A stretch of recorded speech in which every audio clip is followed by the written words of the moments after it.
Você já teve aquela sensação de planejar o seu dia inteiro da forma mais perfeita possível, e aí, ao longo do dia, algo dá errado, sai dos trilhos, e no final do dia você se sente um fracasso? Como se o erro apontasse que o seu cérebro não está funcionando do jeito correto? Nós fomos ensinados a odiar a imperfeição. Fomos ensinados que se estamos sendo imperfeitos, se não estamos sendo ideais, nós não servimos para nada. A nossa existência, ela se baseia apenas em gerar grandes resultados, em ser perfeito em tudo aquilo que a gente faz. Mas eu vim te dar uma notícia libertadora. O nosso cérebro não foi feito para ser perfeito. E a sua busca por perfeição está silenciosamente te sabotando.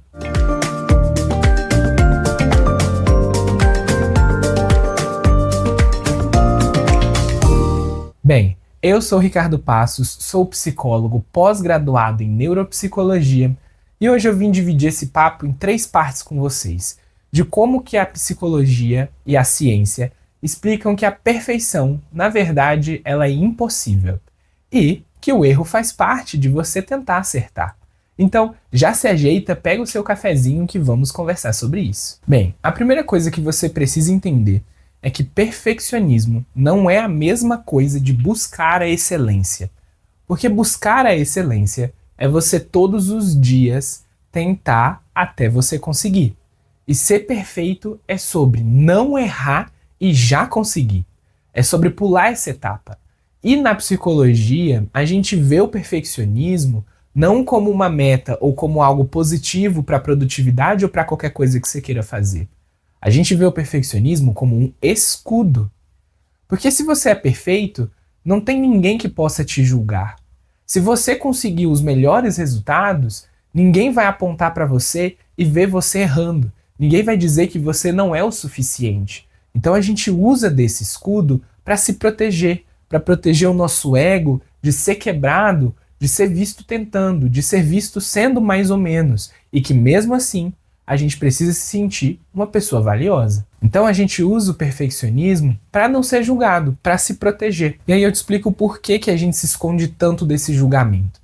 O nosso cérebro, na sua estrutura mais primitiva, ele interpreta uma rejeição social ou um julgamento social como uma ameaça à sobrevivência. Por quê? A gente sobrevivia muito melhor lá na época das cavernas em grupos, estando em sociedade, porque os grupos se protegiam, eram mais fortes. Assim como os animais que andam em manadas sobrevivem mais do que os animais que ficam sozinhos. E aí o nosso cérebro começa a entender que você ser rejeitado, que você ser diferente, que você ser julgado, é você estar fora desse grupo e é você ter uma taxa de sobrevivência menor.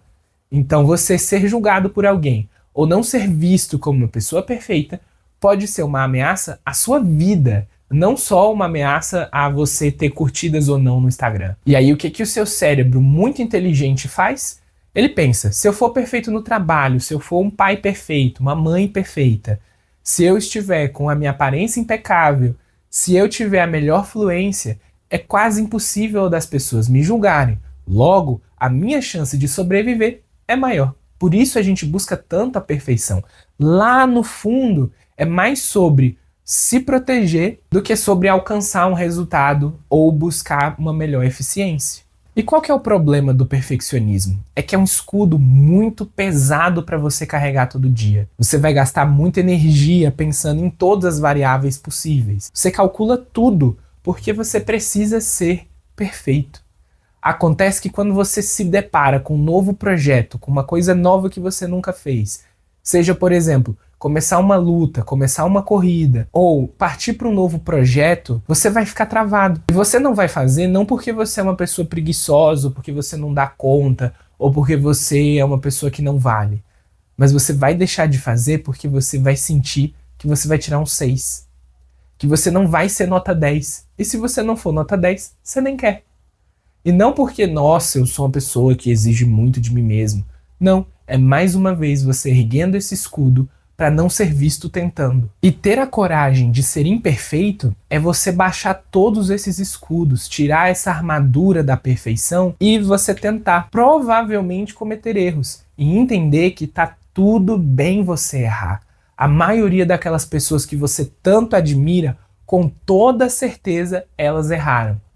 Por exemplo, faz um teste. Vai no Instagram daquela pessoa que você tanto acha incrível e olha o número de visualização dos reels. Provavelmente você vai ver que todos eles têm um número alto. Mas eu quero que você compare os reels dessa pessoa com ela mesma e não com você. Porque se eu pegar os meus reels que tem, sei lá, 200 visualizações e eu for comparar com os reels da Luana Carolina que tem 20 mil visualizações, com certeza ela tem mais visualizações do que eu. Mas e se eu comparar ela com ela mesma? Ela vai ter reels de 20 mil, mas ela vai ter reels de 5, de 2, de 30. Então, alguns tiveram resultados melhores do que outros. E você vai perceber que ela vai cometer alguns erros. E que tá tudo bem. Ela continua sendo Luana Carolina. Ela continua sendo querida pelo público. Ela continua entregando os resultados dos quais ela entrega. E isso me leva a um segundo ponto. A necessidade biológica de falhar.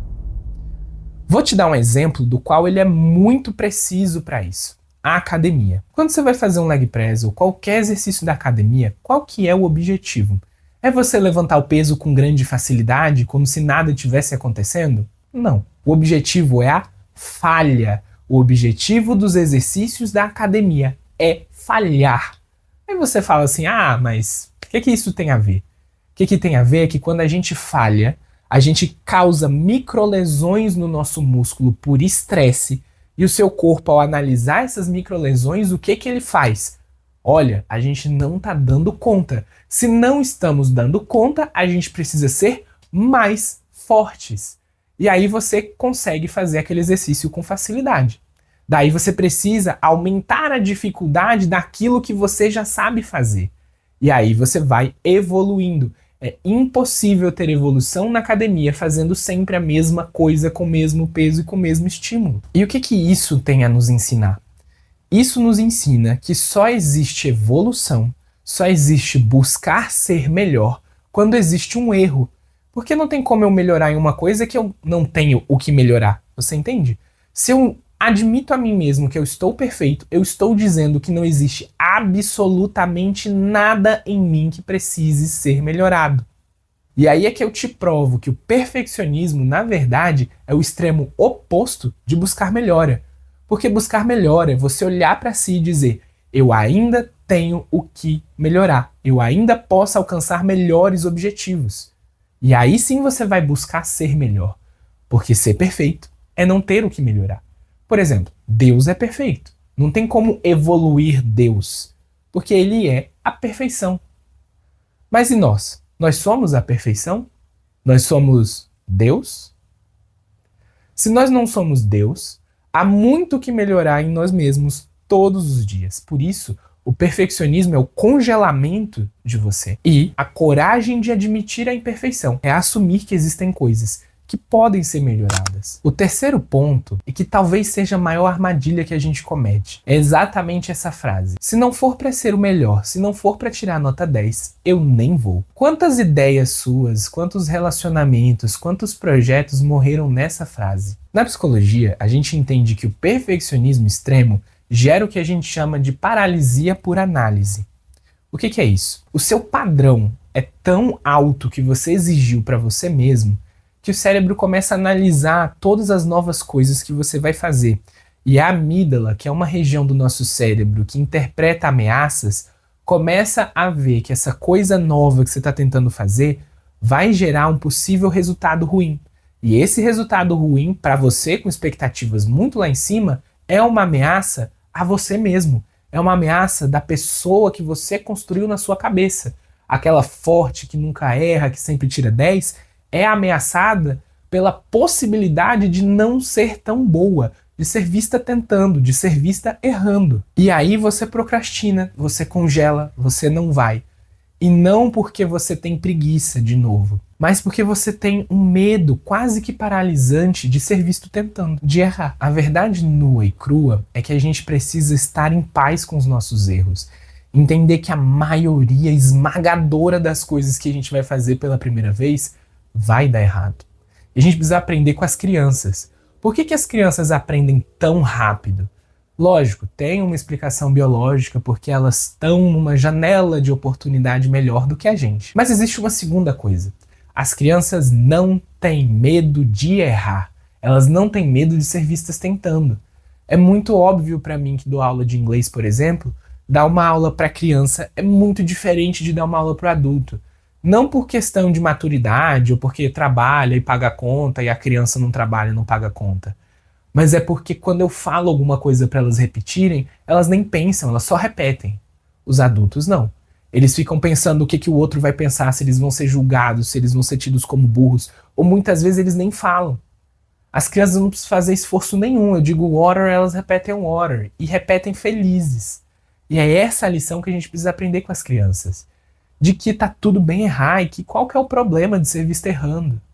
Quem é que vai dizer que você não vale nada porque você errou? Sabe qual que é o grande segredo? É que pessoas que estão muito lá em cima, que já alcançaram grandes resultados, elas sabem que os erros são normais e elas vão ser as últimas pessoas a te julgar. E eu falo isso da academia. Por exemplo, eu tenho 10 anos que estou praticando musculação. Quando eu vejo alguém que está começando, e eu vejo ela fazendo o exercício errado, eu não penso, Olha lá a bestalhada fazendo exercício errado. não, eu penso, caramba, vou chamar o professor para ajudar essa pessoa a fazer o exercício certo. Então, quem já conquistou vai ser a última pessoa que vai te julgar e geralmente a pessoa que vai colocar o dedo na sua cara vai ser aquela pessoa que nem tentou. E quem que é esse fulano para te criticar se ele não sabe fazer um terço do que você está fazendo? A primeira vez que você for na academia vai ser péssimo. A primeira vez que você for gravar um vídeo vai ser horrível. A primeira vez que você for dar aula vai ser triste. Mas tá tudo bem, todo mundo tem esse começo. Ninguém nunca começou super bem. Até as pessoas talentosas. Uma coisa é você ter uma facilidade de fazer aquilo. Outra coisa é você alcançar o nível Leonardo da Vinci. Até o próprio Leonardo da Vinci teve que estudar muito para ser o que ele é. Precisou errar muito para chegar onde ele chegou. Por isso eu digo que para você ter imperfeição é preciso ter muita coragem, porque você tem que ser visto tentando. Alguma hora ou outra vai passar alguém e vai ver o seu vídeo com 3 visualizações. Vai existir pessoas que vão ver você aprendendo a andar de bicicleta com 35 anos e vai ver você caindo. Isso vai acontecer. E mais do que isso, precisa ter muita força, precisa ter muita coragem de você ser imperfeito, de você ser vulnerável, de entender que apesar de você estar errando, você é uma pessoa que merece tudo. Não é porque você não atingiu a nota 10 que você seja burro ou que você não mereça estar ali. Mas, ao mesmo tempo, só consegue chegar lá as pessoas que entendem que são imperfeitas. Porque, como eu já te disse, o perfeccionismo é o lugar onde não cabe nenhuma melhoria. E o imperfeito é onde sempre vai caber melhorias. Eu te garanto que até o último minuto de vida você vai aprender coisas novas. E muitas das vezes com pessoas das quais você nem imaginou que poderia te ensinar alguma coisa. Ser imperfeito é, por exemplo, Flávio Augusto olhar para alguma criança falando algo e ele ter um insight. Ser imperfeito é você olhar para um jovem de 16 anos entrando na mídia, entrando na internet, fazendo vídeos e você olhar para sua empresa e pensar: nossa, eu poderia adotar esse sistema dentro da minha empresa. E aí você está melhorando o seu projeto. E não ficar paralisado, porque a perfeição paralisa. Então, tente ser do movimento de fazer com o que você tem, com as ferramentas que você tem disponíveis para você hoje, para que você sempre tenha um movimento de crescer, para que você sempre esteja em crescimento. Agora eu quero propor um desafio para você. Qual foi um projeto que você tentou fazer, um hobby, ou alguma coisa nova que você quis aprender e que você se paralisou pela sua perfeição? Comenta aqui embaixo e já pensa em talvez começar esse projeto, mesmo que imperfeito, com as ferramentas que você tem depois de entender essas coisas que eu te entreguei aqui no vídeo. Não esquece de curtir esse vídeo, é muito importante para o YouTube entender que essas nossas conversas são boas e para entregar para mais pessoas. Não esquece de compartilhar esse vídeo com aquele seu amigo que também fica paralisado por causa da perfeição e a gente se encontra numa próxima conversa. Tchau, tchau!